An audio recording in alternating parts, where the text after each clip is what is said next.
जी नमस्कार, प्रणाम, आदाब, सलाम। हम आदित्य मोहन और आप सबके आशीर्वाद प्यार से आज हमारा नयका फिल्म के गाना के रिकॉर्डिंग की शुरुआत भइल बा।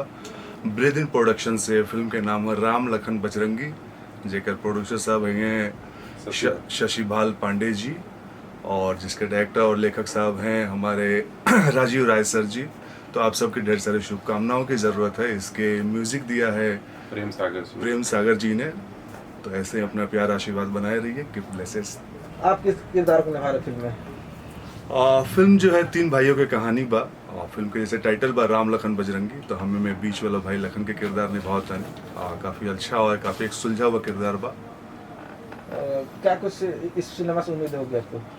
हमरा अपना हर सिनेमा से उम्मीद रहेला, और यही सिनेमा से उम्मीद बा। काफ़ी अच्छा कॉन्सेप्ट बा, काफ़ी पारिवारिक फिल्म बा। और जैसे डायरेक्टर साहब बतैले कि लॉकडाउन में जब हम सब केहू फसल रहनी सन घर में, तो रामायण और कृष्णा फिल्म से अलग वही टाइप के कॉन्सेप्ट बा। तो देखें बड़ा मज़ा आई। और हमरो जेंगे हमारा सब फिल्म लगभग काजल विजयपत जेंगे पारिवारिक फिल्म करत रही वही एगो पूरा पारिवारिक सामाजिक फिल्म बा।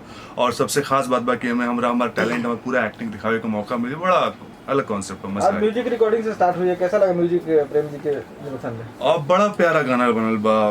प्रेम सर ने बड़ा अच्छा गाना म्यूजिक कंपोज किया सर ने। लिरिक्स भी बड़े अच्छे लगे हमरा जब सुननी था। और खुशबू जी ने बड़ा अच्छा गाया है, और मज़ेदार म्यूजिक बा।